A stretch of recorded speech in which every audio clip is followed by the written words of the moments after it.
right, everybody, David Parsons here. You are listening to Nostalgia Trap. It is a brand new year, and even though 2020 was a descent into the nightmare, we feel pretty well equipped to take on the nightmare here on Nostalgia Trap. Go back in our archives. We've been talking about this stuff for a while, and we've got a really great set of interviews and guests for 2021. Very excited to bring you those on the main feed, and very excited to continue our movie and pop culture and nostalgia bonanza on the Patreon. Thanks so much to the new subscribers. We got a lot of new subscribers in December. Welcome to the club. And if you haven't done that, that's at patreon.com/nostalgiatrap. We've got lots of cool episodes and cool guests coming on, and it's a great way to support us. So thanks so much for those that are doing that. As many of you know, I am situated right now in Ventura, California. That is not Los Angeles. A lot of people outside of California think all of California, or at least all of Southern California, is Los Angeles. I live, it's about 40 or 50 miles north of LA on the coast. It's where I was born and raised. Although I left Ventura and went to New York City and lived there throughout my 20s and came back in my late 30s. My wife and I moved back to Ventura in the summer of 2017.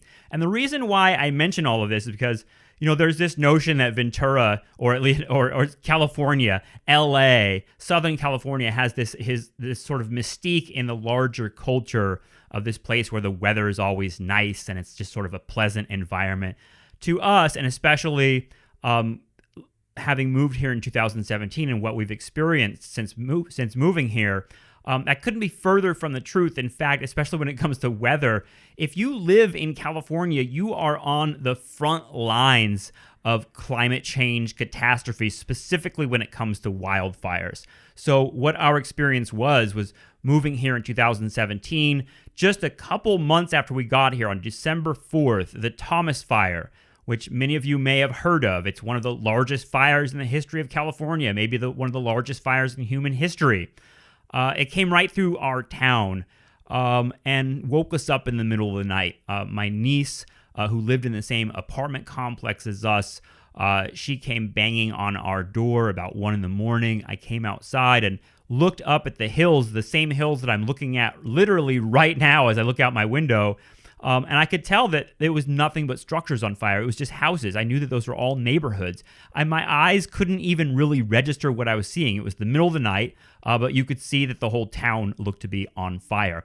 And what I was witnessing, what I really couldn't see because it was a little too far to actually see people, but what I was witnessing and what I later found out was just total chaos and terror in those neighborhoods. No one was killed up there. It's amazing that no one died, but the whole area, many houses, hundreds of houses burned up there. And what I learned from talking to first responders later was that in that moment, people were fleeing for their lives. They had no notice. These were like 60-mile-per-hour winds that blew this fire through the county and through the hills in the middle of the night. You had police and firefighters with loudspeakers basically going through these residential neighborhoods, blaring their sirens and yelling at people to run for their lives. And you had people that had in their pajamas with their pets in their hands running down the street barefoot while the fire came through the neighborhood. It really is like a total scene of chaos and horror and apocalypse. And it came, right through our town, and we had to move to my parents' house for a little bit, who were a little further out, away from the smoke, although the smoke and ash really permeated the town for weeks. It was a huge deal and a really insane welcome back to Ventura and back to California living for me.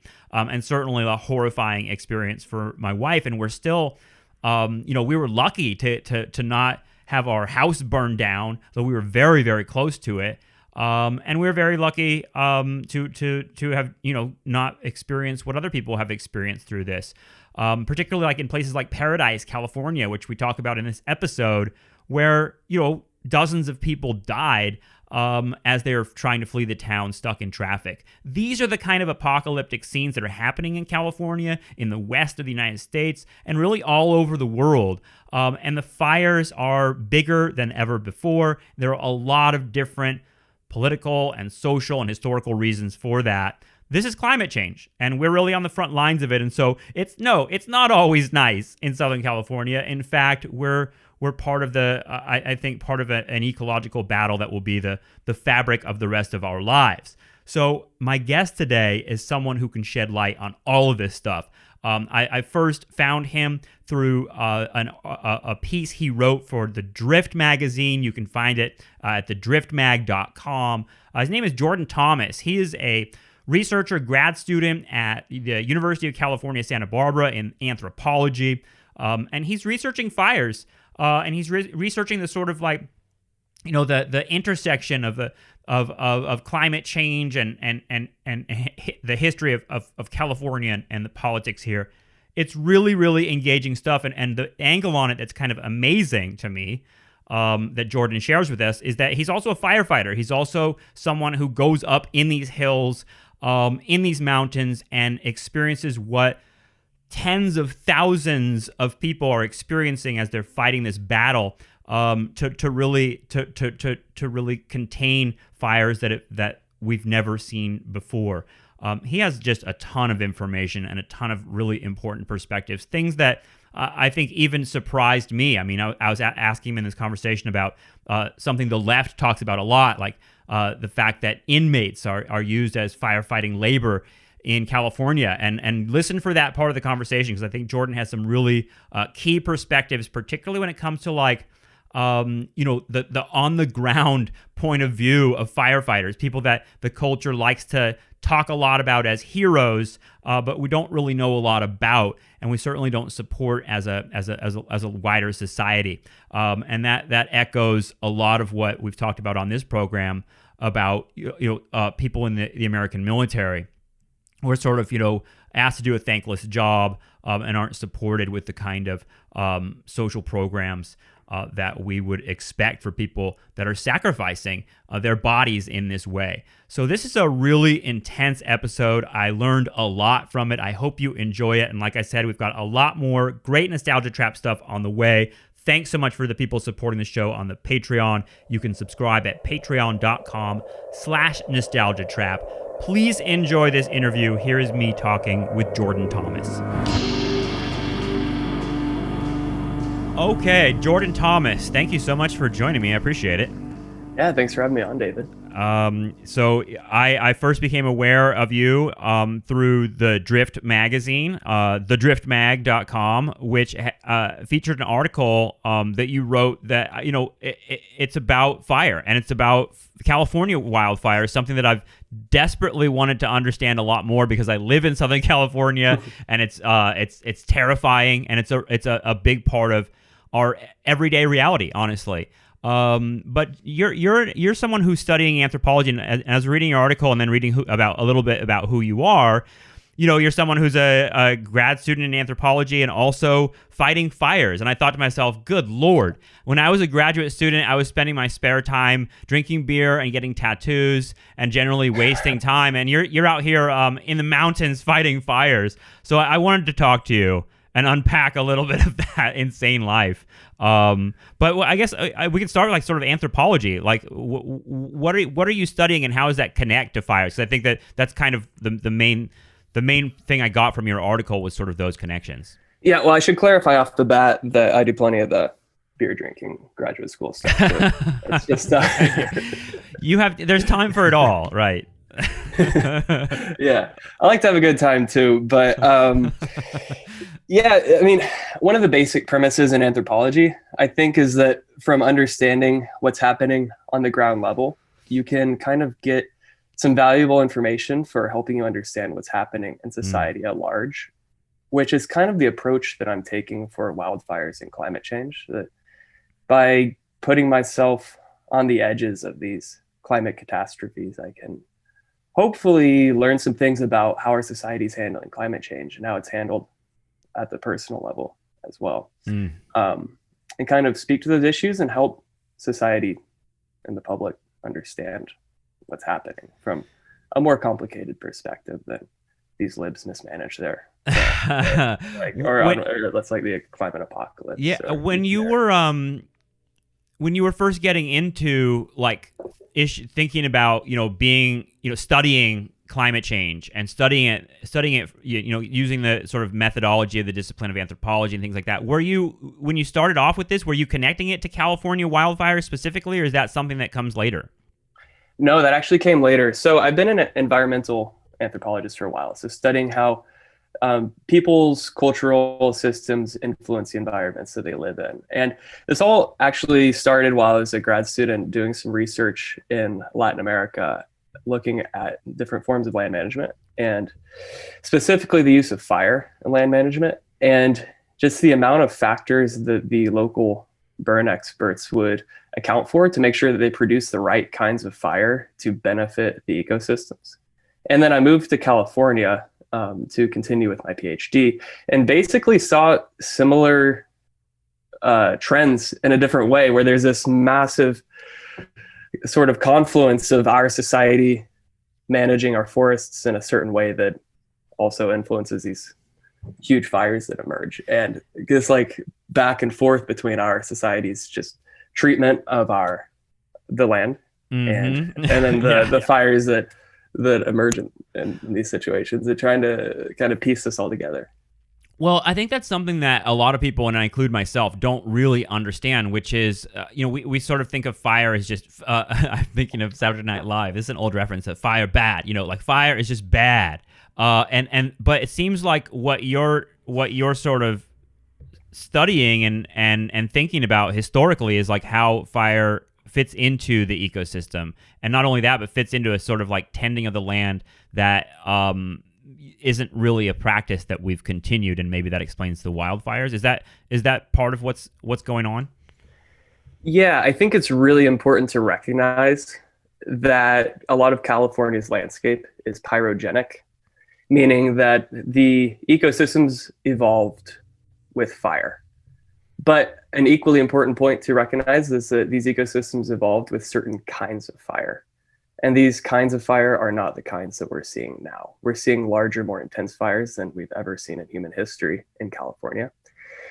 And these aren't the sorts of burns that traditionally have benefited the ecosystems. These are burns that, wipe out old growth forests and do tremendous amounts of ecological damage. And that's due to a number of factors, as you said, historical factors and climate change, obviously.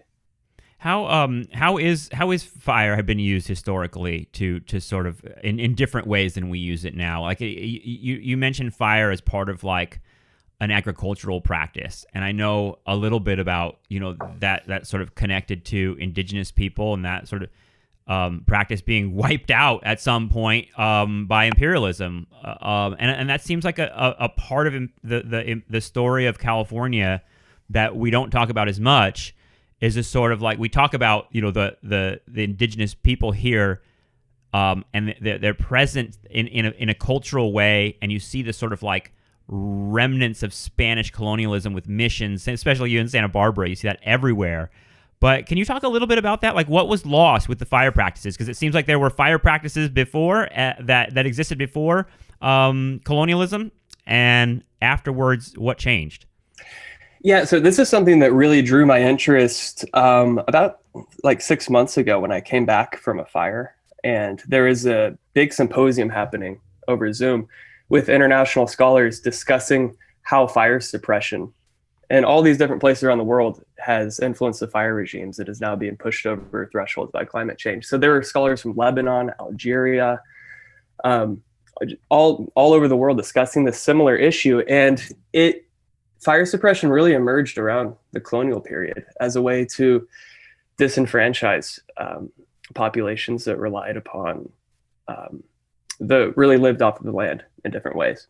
And that happened here in California as well, where fire was a really integral part of the Chumash food systems and the Native American food systems in general across California as a really essential feature of their land management system for managing the certain kinds of grasses, the chaparral, the hardwood forests. And it wasn't just this like anarchy of burning, it's generally where you see fire being used in landscapes, it's really skilled. So people are accounting for the humidity, the wind, the different types of plants. And it produced, the benefits of the right kinds of fire ecologically are really diverse, but among other things, fire can enrich the soil. It can foster useful kinds of plants, and it can create ecosystems that attract a lot of large game animals as well. So yeah, there's a weird, I don't know. I mean, I grew up with fire around me all the time, and including, times of, I think I've mentioned to you being in elementary school, like literally cupping my hand, like kids on the East Coast collect snow, but it was ashes in my hand. Fires were always around. But one thing I've noticed, and always noticed growing up, but especially with the Thomas Fire that went through here in 2017, one of the largest fires in California history. And there's an area, I mean, there's several areas of the mountains that we drive through a lot. And after the fire, we were driving through them again, and they were black. They were just completely scorched. But then, it started like maybe a couple months later, started like growing green through the black. And there was this really striking period where we were driving through like blackened forests and hills that also had these bright green bursts like coming out of that blackened soil. And then within like, I would say 8 months to a year, the whole thing looks like a fucking lush green rainforest again. And so there's this weird cycle where you're like, wow, holy shit, it's so depressing to look at the fire roar through these forests and leave this blackened landscape that looks dead, but it's not. And it seems like that process is one that is out of our control now. And you're just saying like, that fire can be used in a way that's like part of a healthy agricultural process and part of the sort of like natural tending of the earth in a different way. Yeah. And there's important distinctions to make there as well. Mm-hmm. So the first fire regulation in California was instituted in like 1793 or 1794 by the Spanish governor here in Santa Barbara as a way to try to bring the Native American people into the missions to get them working on the land, right? So we recognize now that several centuries of fire suppression has generally been bad. It's increased the amount of fuel in forests and kind of disrupted this fire balance that persisted for millennia. But I think that this understanding in California that we need more fire in some ways has gotten a little bit unbalanced by people on one hand who say, let nature take care of itself. So just let the fires rip. And then sort of the economic libertarians on the other hand, who are like, why are we spending all this money fighting fires? Because they're natural, but they're not really natural. Like these mega fires coming through, these like thunder clouds and fire tornadoes of just these massive events are very different from the sorts of managed burns that we would need to be having these fires sort of produce the ecological diversity that they have historically. And even when you kind of have to look at these slopes with a certain eye too after these burns, because sometimes what's happening is these slopes burn and then it's called a type change where you have new vegetation coming in. And instead of these woody chaparral brush landscapes, which actually hold a lot of carbon and are really important, you have these like invasive grasses popping up, which don't hold as much carbon, which allow for more erosion and which are much more flammable. So yeah. I want to know who knows this. Who knows this science? And who in power knows this science? You know what I mean? Because it feels like what's terrifying about living in Southern California is just like I'm just an ordinary dude living here, teaching college classes in the flatlands of a small town on the coast of California, and yet these things have gotten bigger and bigger. Like you mentioned, in my lifetime, I mean, I never experienced these sorts of like gigantic fires. So the people in charge, quote unquote, where are they on these issues? Because it seems like letting California just burn is not really the way forward, even for capitalists, right? Because you're kind of like it's not just lefties that want to like save the planet. It seems like at some point, California is a really important prize in the whole sort of project of manifest destiny. So we can't just let it burn. And when I hear the let it burn shit, it sounds like the virus people that are like, we got to just get herd immunity and just let it rip through the society. I'm like, we kind of are doing that, and look what's happening. But yeah, I mean, I wonder, like, in terms of that scientific knowledge of, are there people within government, within the structures of the institutions that are dealing with this, that are sort of in touch with that sort of that knowledge and that history? Yeah, so you're completely correct that the fires have gotten bigger in your lifetimes. 17 of the 20 largest fires in California history have occurred since 2003. Several of those were within the last like 5 years. Wow. Several were this year. Yeah.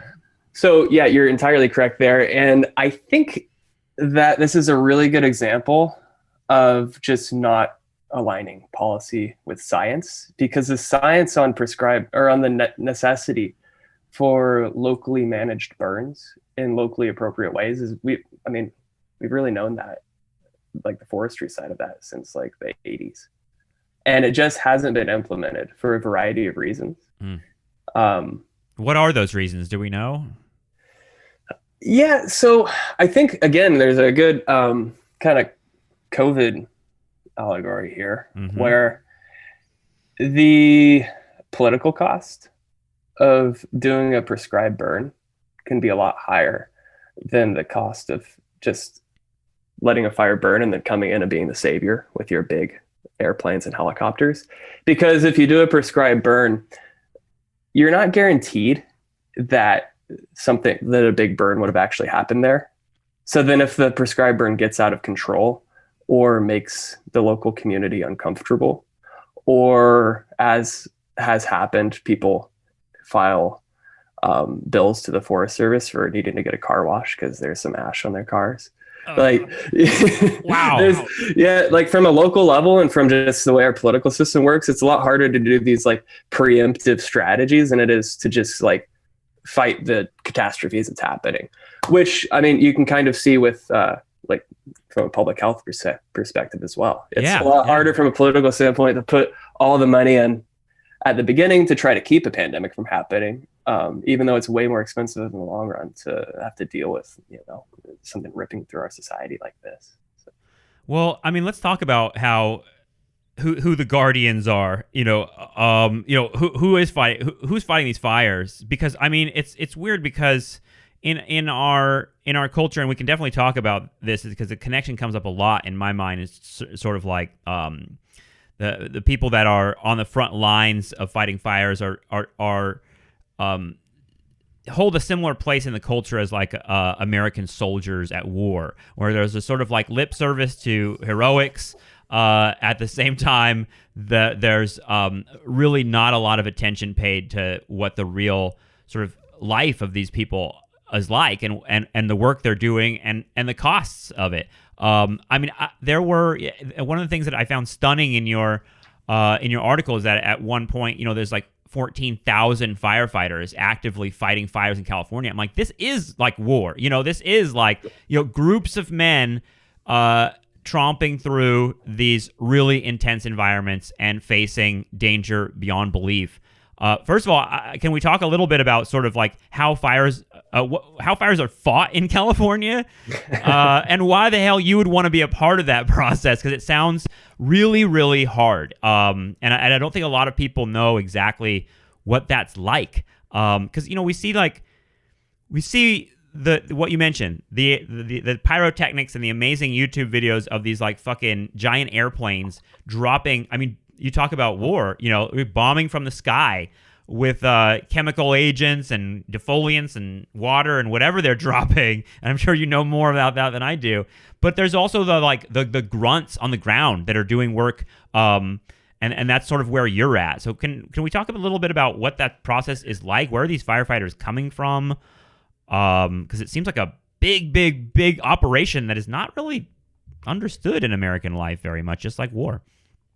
It's a massive operation. And when I moved out here to California and started looking into firefighting, I actually had very little idea of what actually went into fighting wildfire. So I think for the people in the audience who aren't necessarily as aware of the different kinds of firefighting, it's important to distinguish, because the people fighting wildfires often are not the sort of guys and with the Dalmatians and the red fire trucks that you imagine. It's and there's different kinds. So there's municipal; those are the people with the fire trucks, and there's wildland firefighting, which is people with chainsaws and hand tools, just literally cutting a line around these fires to try to stop their spread. So fires are made from heat, oxygen, and fuel. Fuel is in vegetation. So what these wildland firefighters do is basically just try to remove the fuel from the equation, because then the fire can't spread. So you're just out in these situations, just cutting and cutting and cutting lines around these catastrophes to try to keep. We're basically drawing lines between the results of our carbon economy and our society. Wow. What a way to put that. Yeah. And so there's several kinds of wildland firefighting as well. There's like CAL FIRE, which is a state agency, and they work in the space between cities and the wild, and the like forests, the public land. And then there's the Forest Service wildland firefighters, who are just wildland specialists. So these are the people who, wildland firefighting is what they do. They deal with fires out in the mountains, and in the public land, and like the quote unquote wilderness. And it's their expertise. So I mean, some of these people can get out of their trucks on their way when they get to a fire, and just like sense the humidity, know what that'll do to the fire, read the landscape with like a couple glances, and just like, it's like a knack that they develop where they can just kind of sense what the fire is going to do, and that informs their strategy. And it's interesting to see how these really embodied skills kind of measure up against these unprecedented conditions that we're facing due to our. That's crazy. They're like the fire whisperers. Yeah, really, they are. Like, there's so many factors that influence what a wildfire does. The aspect of the slope, whether it's facing north, south, east, or west, the sort of topographical features, the valleys, the types of plants on the slope, what the wind's doing, all these things that you just develop through years working in these contexts. That's something that like ordinary. I put myself in the ordinary category. People that don't know too much about this, but if you live in California, we're all sort of fire whisperers now, in the sense of like, there's like, my wife and I really, because my wife is from New York City, so this is all a new experience for her, and not a pleasant one in terms of dealing with fire. And because the Thomas Fire happened just a couple months after we moved here. And I'm from here, so I sort of used to that, but at the same time, not used to the scale of it. There's a sort of, we're all sort of like getting nervous and tense when it's dry, and when it's hot, and when it's windy, especially with the Santa Ana winds, which have their own sort of awful feeling to them anyway. The Santa Ana winds, which is happening right now. Yeah. As we speak. No, definitely. I mean, we're not happy right now, because it's one of those dry, hot days. It's like this. Honestly, though, I associate Christmas time with like it being dry and hot. But like you said, it's changed. And like, I wonder, like, what's the discourse among those fire whisperers that are, I know they have an official title. I shouldn't just be calling them that.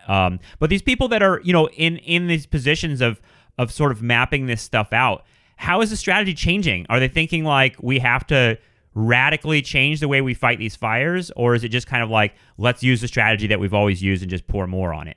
Yeah, the strategies of firefighting are changing to deal with these massive fire events, these mega fires. Like, they're cutting more indirect lines. So if the fire is across the mountains, you'll choose a distant slope and just create a massive fuel break there and just let it burn towards you. Or what is a fuel break? A fuel break is where you remove the vegetation from the path of the fire. It's called a fire line. So it's where you just cut a line around the fire to hope the fire can't spread across it. Where do you put all that vegetation? It's a skill. You you move it. You take it down the mountain and throw it in the ocean. You push it. A lot of the time, you just push it against the other side of the fire line. And as the person with the chainsaw, you like cut pockets for the. It's called a puller. Each chainsaw has a puller, and so I'm the guy with the chainsaw cutting the brush like through like thickets of like 30 feet of poison oak, for Ugh. example. And there's this guy with me who's just like reaching around me, grabbing the vegetation I'm cutting and stuffing it behind me. And it's it is a skill. Like it's almost like dancing. Like you have to it really is. You have to be so in tune with the like movement of the person you're working with to where you don't really even speak to each other. You can just kind of read what you're doing and like touch my shoulder or hip, let me know where he's reaching so I don't cut his hand off with the chainsaw after like 11 hours.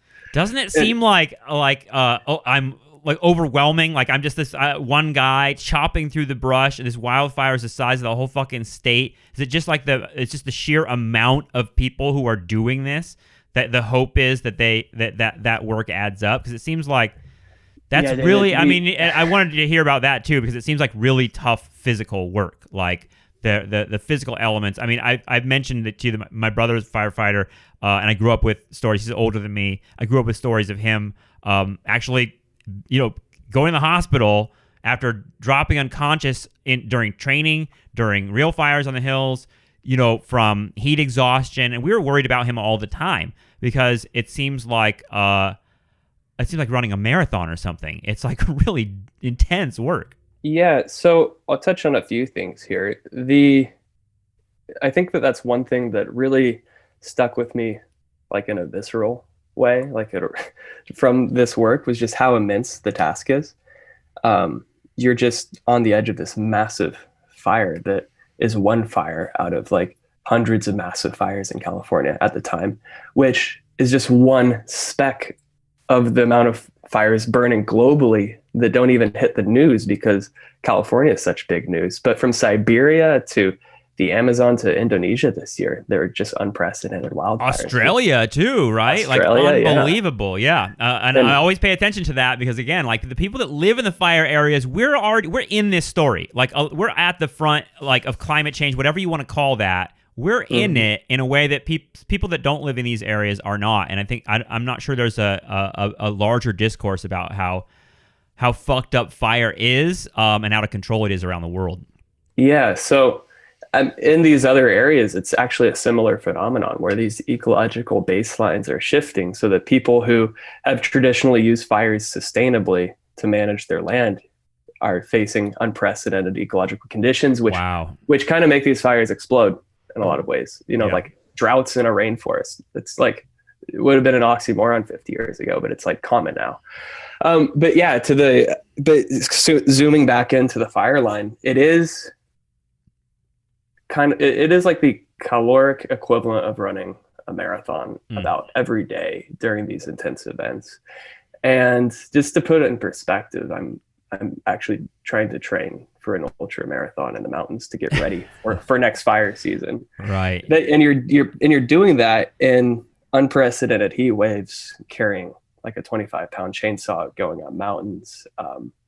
And it is intense. It's like grown adults like slobbering and collapsing and just like completely losing it, and people really is really there struggling. like a forced like hydration thing? I'm thinking about Jarhead. I'm sorry, all my metaphors are war, but this is what it sounds like to me. But I mean, are you just pumping water into your body nonstop while you're up there? I mean, how much of this is like sort of like having to really take care of and prepare for what your body's going to go through? Because it's also like, as I understand, hotter than it's ever been up there too. Like the temperatures that firefighters are experiencing are worse than ever as well.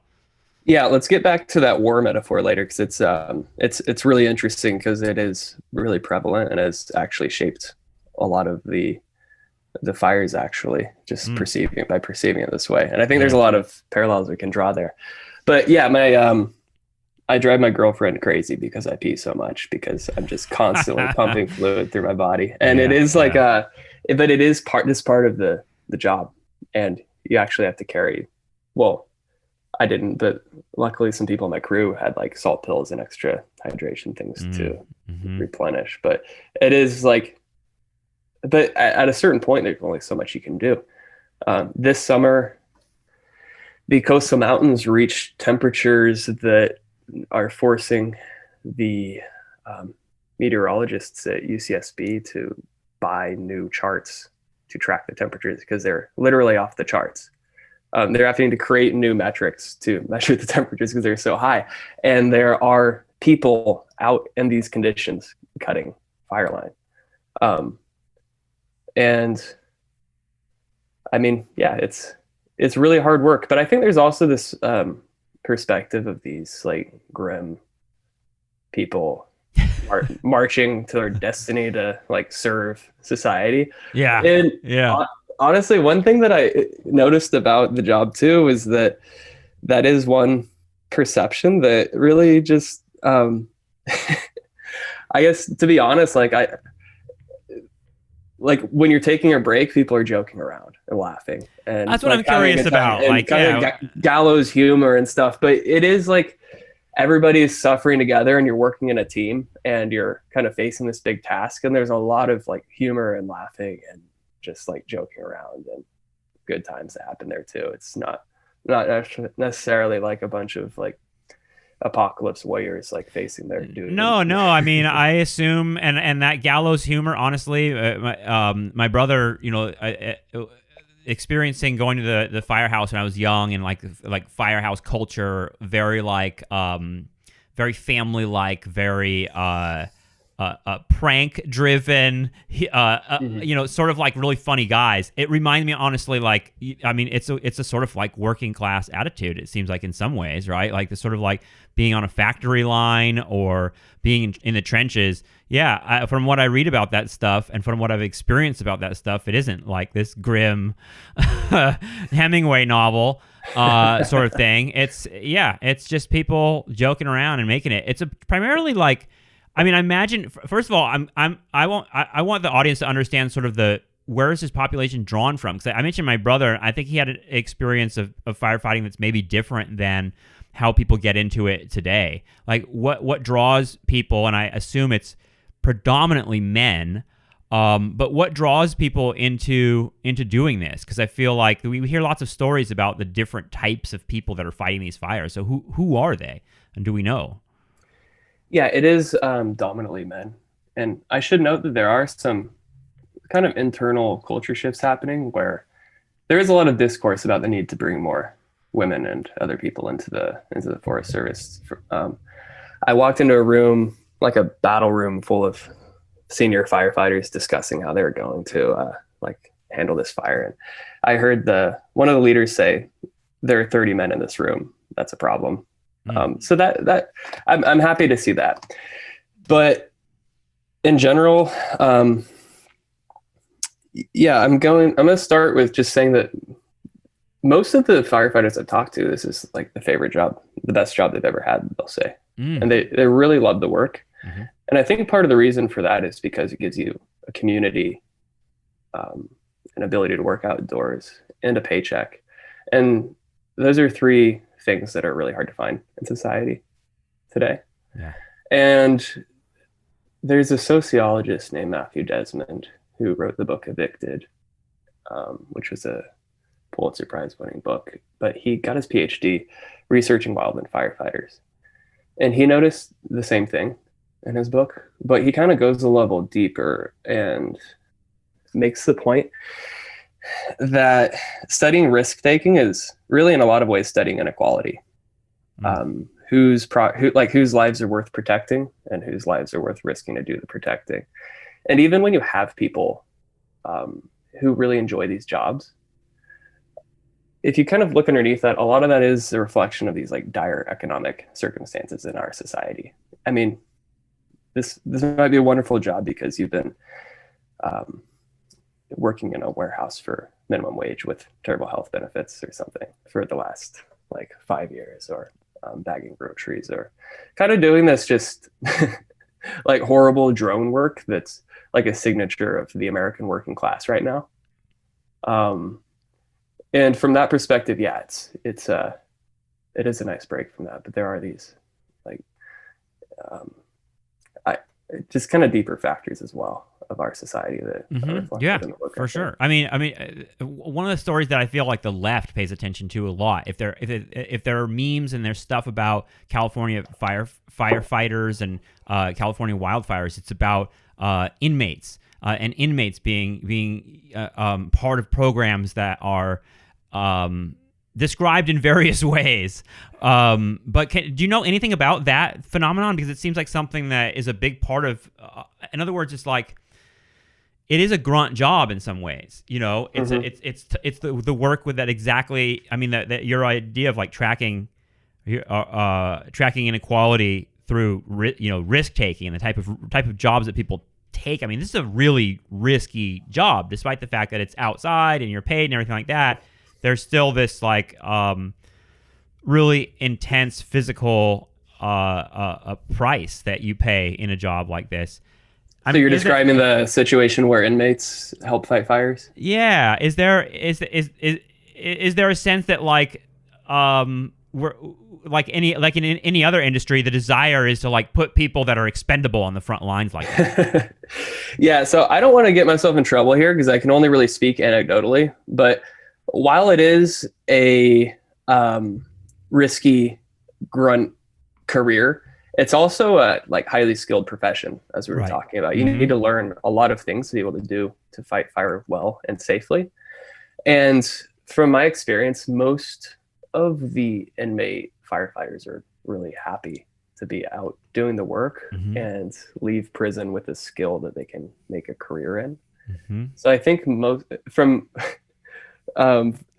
my, just anecdotally, the things that need ironed out there are not necessarily having inmates help with fighting fire. It's paying them more while they're doing it. And also giving them opportunities afterwards. That's what I remember it was. And I think Newsom did some sort of executive order or something that was a gesture towards that, or actually gave a pathway to careers. I think that was the outrage, as I recall now. Yeah, because I think, you're right. I mean, it's easy to just be like, oh, they're sending prisoners up there to do slave work sort of thing, when it's, clearly a more complicated situation than that. And the most offensive part of it, I think, for people was that element of it. Yeah, the pay element and the sort of opportunity to advance element, which you're right. I mean, that's really where the attention is. Yeah, there should be streamlined pathways to careers in fire if you work in fire as an inmate, I think. And I think a lot of our just like archaic restrictions on people who break the law keep a lot of people from making careers in fire, even if they fight fire as an inmate, and that is a huge problem. Yeah. Doesn't that make me? Does it make you think of like the New Deal and like the the CCC, the Civilian Conservation Corps? Like these are like federal government programs. They were cutting fire lines and doing stuff. You probably know more about that than I do. But either way, it seems like the logical direction, and logical maybe that doesn't factor into our politics, but like a Green New Deal would include like a huge public works program around fire, right? I think that's a really good thing to touch on, is to address these fires and to really find any sort of sustainable equilibrium with them. We need to reduce fossil fuel use and start burning across the West in locally appropriate ways, ecologically. That takes a lot of money. Like it takes a lot of public funds to train local ecological experts and to have them carry out the sorts of burns we need. And it takes a lot of funding because there is no one size fits all fire for California, because the sorts of fire you need are really as diverse as California's ecology. And if you go from the Sierras to the Mojave, you know that there's a lot of different ecosystems in California. Ideally, any massive Green New Deal program would include funding for that, but could also employ a lot of people. And, that's what I was thinking about the jobs thing, because it seems like it's a win-win in a lot of ways, right? I mean, and I know that like progressives are often talking about that, and I know that's a complicated thing too. But either way, it seems like at some point, and I wonder what you think. I mean, because like we talked about last week with Justin Rogers Cooper on the live stream, we talked about the fact that like this that Deb Haaland has been chosen as Secretary of Interior, who's someone who's from like the Standing Rock the fight against the Keystone Pipeline. Someone who, it's almost a signal from the Biden administration that like climate change is a concern and like capitalism is going to move in that direction. It seems like that's something that's going on. So, I mean, these are seismic shifts, and I don't want to get like too like, prophetic about what's happening. But at the same time, it seems like there is a recognition that there's a new economy to be made in the climate change sort of arena, if that makes sense. Yeah, I think so too. And I think that there's a really good argument to be made that we need to just keep the heat on with the Biden administration and not trust that they'll move forward with these programs on their own. But I do think that the new Secretary of the Interior is a really good sign, especially if you compare to the Republican Party's last Secretary of the Interior, who was literally a fossil fuel lobbyist. Jesus. And his program went with that, where he was taking Native American land and selling it to international fossil fuel corporations, from Bears Ears to Grand Staircase to the Arctic National Wildlife Refuge. And I mean, there are a lot of problems with both Republican and Democrat parties, but I think trying to establish an equivalence between them kind of falls apart when you see things like this, where you actually have a Native American woman in charge of our public lands who's not going to be selling them to fossil fuel corporations. Like, that is a big difference with real material implications for people's lives. Like, taking people's land and selling it to the fossil fuel industry in 2020 was, I think, I had a really, it's terrible. And seeing this difference now really, I mean, it makes me somewhat hopeful or optimistic. Yeah. Well, it also, like, the way we were framing it is like, is the system doing this not just out of the goodness of its heart and it wants to be woke now or something like that, but instead like new capitalist imperatives, and sort of an idea of like switching switching from fossil fuels might be something that the system needs to do to sort of survive. I don't know if that will be, because the oil companies, in other words, are they're it feels like almost like the cigarette companies. Like, cigarettes became unpopular, so they stayed alive by like moving to vaping, and like, in other words, like, can these companies decide, well, fossil fuel era is over and we're gonna continue by investing in new energy systems?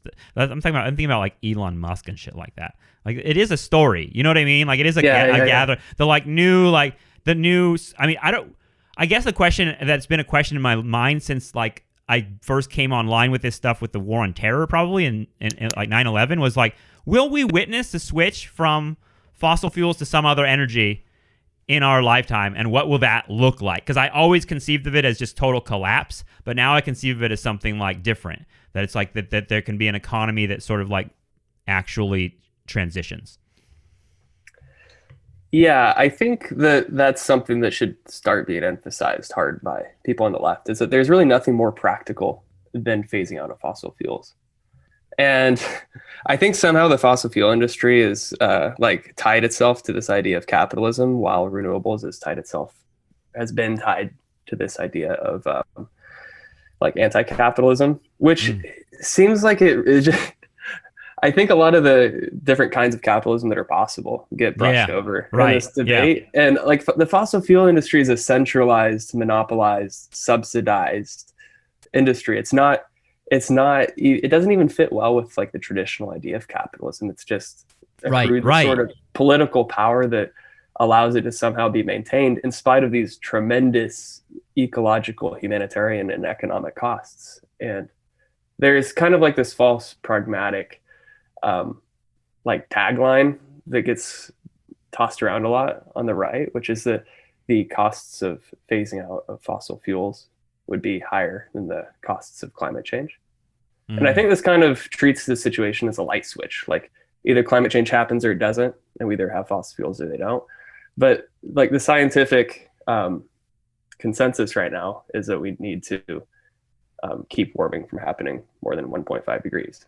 And I think just doing what needs to be done to get to that point involves phasing out of fossil fuels. So, I guess the question was always, was sort of like, can we maintain the level of lifestyle and society that the average middle-class American is used to without fossil fuels? I think that was always the question. Like, am I going to lose my SUV, lose my, my Wi-Fi, lose all the things that make my life comfortable? It seems like that because that's how people experience capitalism, right? That's what people think capitalism is. Like, a lot of Americans think capitalism is just like a cozy home, and that sort of, they think of, in other words, the sort of lifestyle that quote unquote capitalism has provided. But that's a complicated sort of understanding of it. I wonder, because it's just something that, oil was the story. If you came of age like I did, I think I'm a little bit older than you, like around the 9/11 era, it was just like no blood for oil was the call from the left. Oil seemed to be connected to, international war and terrorism, and all the nasty things that were happening in the world were because of oil. And if we could only just get rid of oil, but then the bigger thing was, if we get rid of oil, we won't have this society. The lights will go out. So it seems like that tension is not quite there. Like, that discourse has changed. That's something I try pointing out to older people, baby boomers who say that, is basically, if we had started phasing out of fossil fuels back during that period 20 years ago, it would have been a lot slower, easier transition, and we wouldn't be dealing with a lot of the problems we have now, and we could probably do it in a lot more sustained way. But yeah, the idea that we would like go back to living in caves if we implemented renewable energies, just intellectually dishonest. That's kind of a light switch too, right? And like, a lot of things could be better. Obviously, like I was in Ventura the other day actually, and saw that you have one street open to pedestrians because of coronavirus. Yes. And it's like, wonderful. There's one street open without cars, and all these people are here. And it takes a global pandemic to get like one pedestrian street in town, and it's wonderful. And it's they've been doing that. Yeah, I wonder about that, because I mean, the big question living in California, of course, is cars. Always, that's that's what we think about the most, I think, when we think about oil and gas. But like I said, aren't they moving towards electric cars and things like that? That's part of my nightmare, is that we make a green capitalism that's just like the same world, except it's sustainable in a way that fossil fuels are not. Do you know what I mean? Yeah. That we're all still stuck in traffic, but like, it's clean traffic. We have this like enormous opportunity to create like really nice livable cities with good public transportation, and we just keep the status quo. But yeah, because everyone's got a Tesla. Yeah. I mean, I there's a really intriguing side of the climate change intellectual community that basically makes the argument that you can't address climate change without addressing this rampant inequality.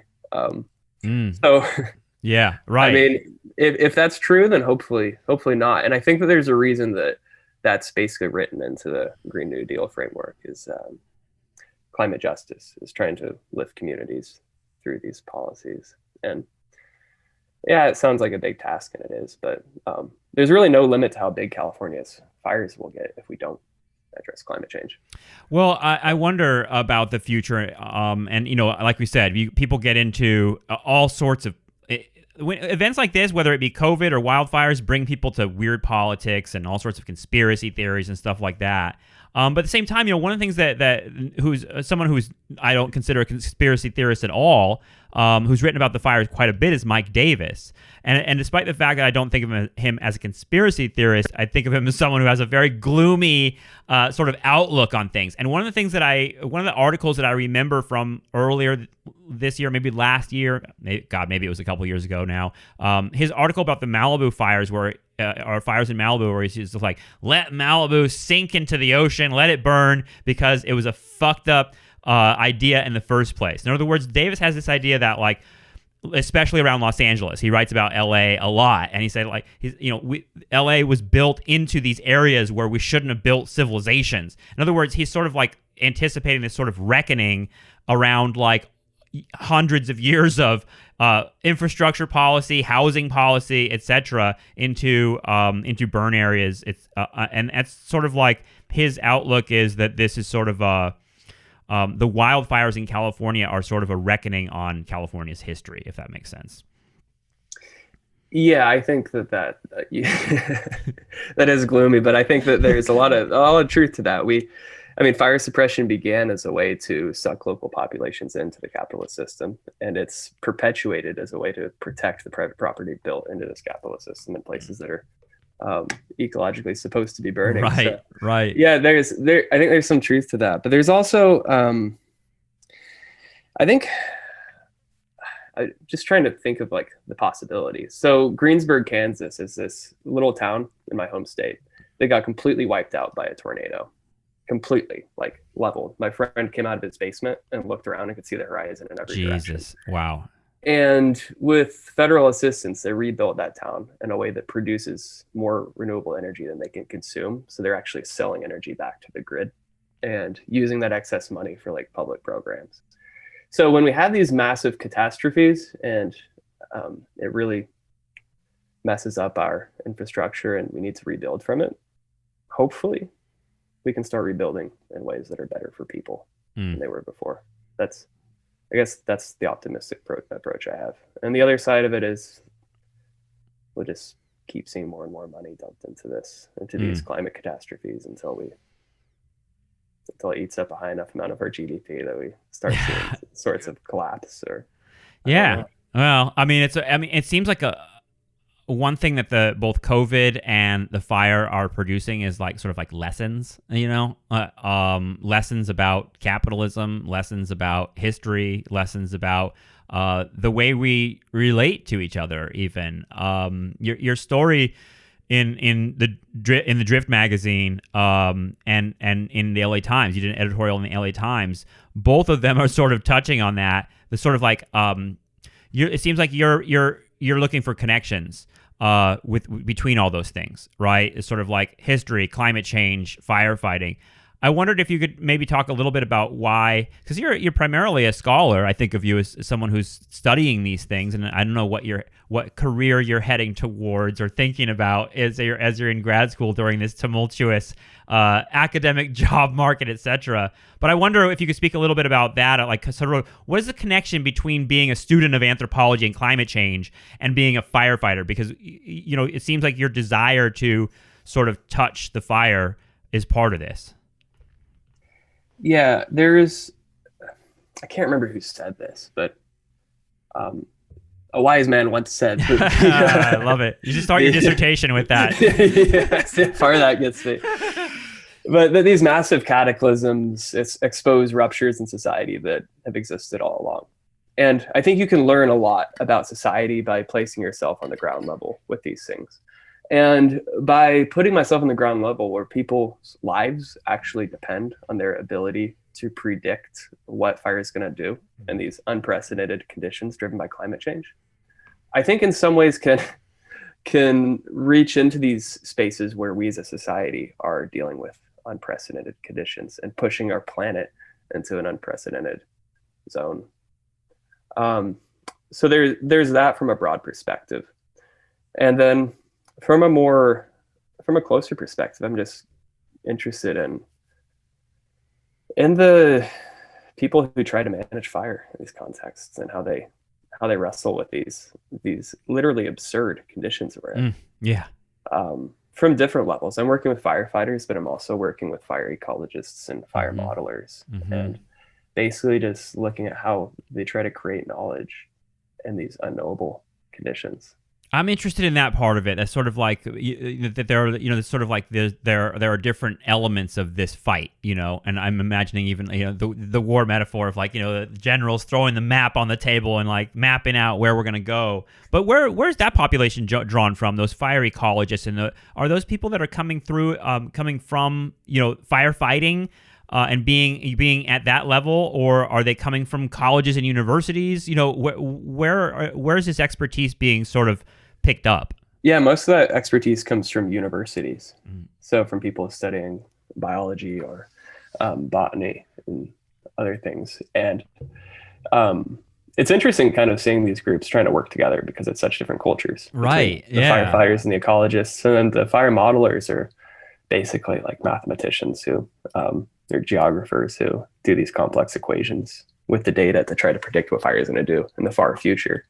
So you have these different scales where firefighters need to try to read the landscape to predict what fire is going to do in like minutes to be able to survive it. Then the ecologists are going out gathering tons of data from the forest to try to see what the fire will do in a couple months.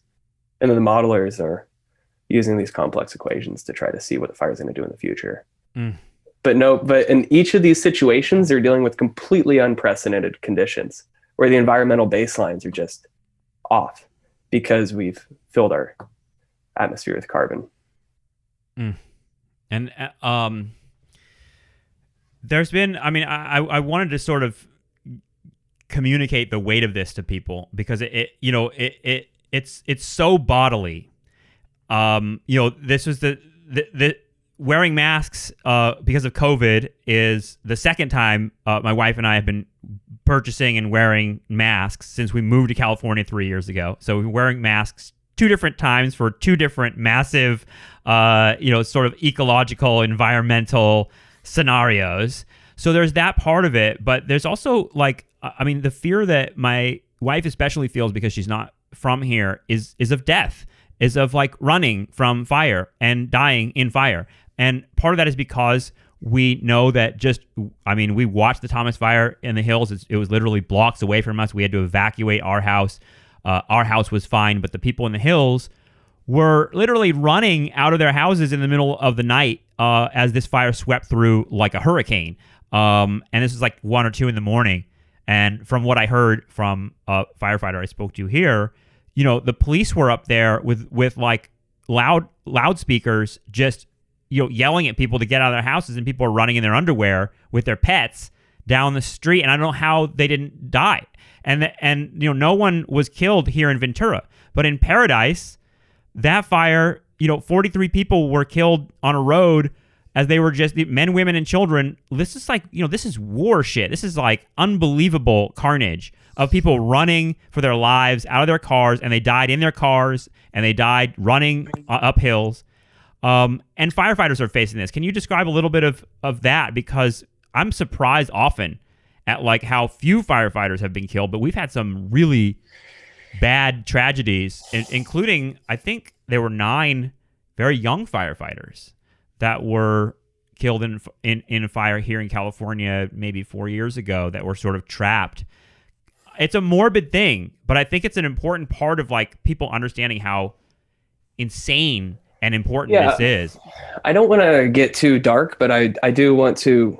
I think it's a good thing to understand what happens when you burn. Like, that sociologist Matthew Desmond describes it like having a tea kettle on the stove and just wrapping your mouth around the end of it and just sucking in it until your lungs melt. You burn from the inside out. And it is. I mean, this is one thing from the fire line. Like, yes, I'm close to it, but this is also an issue that will keep expanding into society. More and more people will be impacted. And in such an unequal society, less and less people have the financial insulation to survive this. Yeah. I think fires are kind of like COVID or climate change is, where it seemed like it would be a great equalizer, like nobody's safe from COVID, until you start seeing that it is the lower classes of society, the people who are exploited to create the immense amounts of wealth in our society, who get hurt the worst from this. In terms that environmental element is crazy, and I think that's part of what you're talking about with climate justice, right? Is like people that are already marginalized people are the people most likely to be fucked over by climate change. That was something that were big moments that I and many others, witnessed in the Bush administration, like particularly Hurricane Katrina. Like that was the lesson for me of Hurricane Katrina. I was like, oh shit, like a hurricane's gonna come through that's like a Category 5 or that we've never seen before, and the people in the town that have the resources to get out and save themselves will, and the people who don't won't, and that's how this stuff will get dealt out. Seems like a vital part of understanding like what we're facing with climate change is we're facing really, that reckoning of like the unequal society we've created. Yeah, absolutely. Well, it plays out in firefighting as well, it seems like. like that scenario seems like it's a part of the economy of firefighting, if that makes sense. It is. And you don't see a lot of firefighters dying in the news, which is good because firefighters have adapted largely to stay away from these large fires, and they've adapted their strategies. But there are a lot of terrible situations driven by climate change and the new fire conditions that aren't as apparent because it results in a lot of injuries.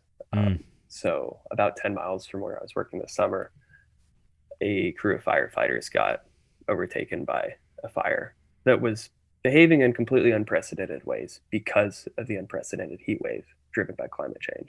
And this is about 10 miles from where I was working. And it was 8 in the morning, which is around 8 in the morning, which is a time when fires usually are calm and you can kind of regroup and reassess. And I mean, I think it was getting up to like 111 degrees that day in those mountains, which completely just parches the forest. And the fire was just got up in the treetops, which is always bad, and just started ripping through this redwood forest and completely burned the fire station and all 20 firefighters there who didn't die, luckily, but like one of them was like just released from the hospital with really bad internal burning. This is the sort of stuff I'm talking about with that sort of like that weird politics we have around frontline workers and heroes, and the sort of like on the one hand there's a lot of lip service towards people taking risks. On the other side of it, there's a lot of just kind of silence about that sort of stuff. And particularly, I mean, for me, it was like always talking about like GIs coming back from Vietnam and talking about like the VA and, a lot of like, the sort of infrastructures that we think of to take care of people that are allegedly heroes are just not there. And it seems like that's a discourse that's coming out of both COVID and the fires. Yeah. In the off season, a lot of the firefighters don't have health insurance and are on unemployment. And as we've kind of discussed, it takes a tremendous toll on your body, on your joints, on your back. You get arthritis. You develop a lot of like chronic issues. It's like an NFL player or something, it seems like. Yeah, and when you're done firefighting, unless you're a permanent employee, which like most firefighters are, most do it seasonally, you're basically just left out to fend for yourself. And it does create a lot of stress and issues for firefighters who deal with a lot of physical issues, who then can't get health insurance because it's too expensive to just give for a few months in between. Dude, you're describing what academia and like adjuncts and tenured people, and that there's describing like our whole society. Yeah, right. Like everybody we rely on to have society function. You're just completely disposable when it comes from a healthcare perspective, or just but also like within institutions, there's this sort of like split of like the people that have access to healthcare and the people that do not. Yeah. And that politics is awful because it creates it splits and actually makes it impossible to create the sort of community that you nodded to earlier. That idea that this is hard work, it's grunt work, but there's a sort of brotherhood and a solidarity that you see among workers, soldiers, all sorts of different situations. But it seems like, and I've experienced this in academia, in my own departments and stuff, when there's a labor situation that's all split like this, where you have some that are within the hierarchy and have full-time jobs and access to healthcare and things like that. But then there's another population that's the bigger population that like are sort of seasonal workers. I think that's something that a lot of Americans don't understand about firefighting, is that like, this isn't a full-time job for a lot of people that do it. They're like, what do they do the rest of the year? Yeah. I do think it's a feature of this like specifically unique brutality of American capitalism, for sure. Yeah. And I think that's really apparent in just how disposable firefighters are when they're not fighting fire. And I do have to bite my tongue a lot when I see people thanking firefighters. I really just want to say, don't thank the firefighters by voting for healthcare and to reduce fossil fuel emissions. Like, don't. That's so amazing, because it's the same.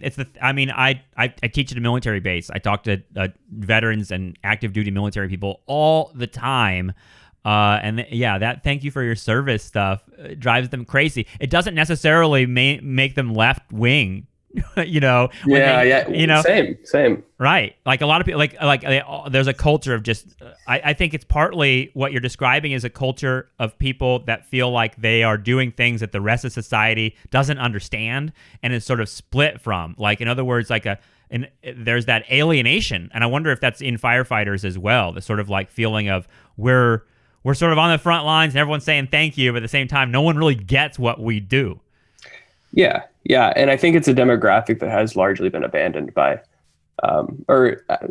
the social policy hasn't necessarily helped, and therefore they don't really trust the ability of our public system to deliver these things, which I think can account for some of the conservatism. But there was an example where we were cleaning up after a fire around some mansions around in Santa Barbara County, and this guy came out of his mansion and tried handing out $100 bills to all the firefighters. Jesus.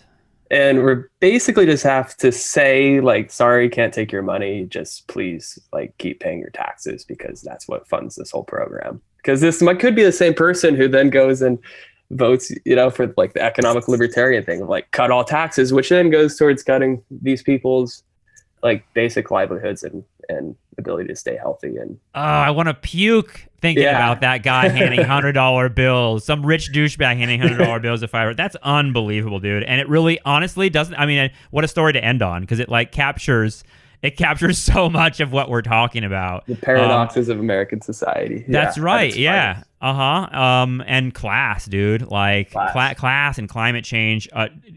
Jordan, I hope you'll come back to Nostalgia Trap and update us on fires in California, because I think that I'm so happy to have discovered you and discovered your work through the Drift Mag and through LA Times.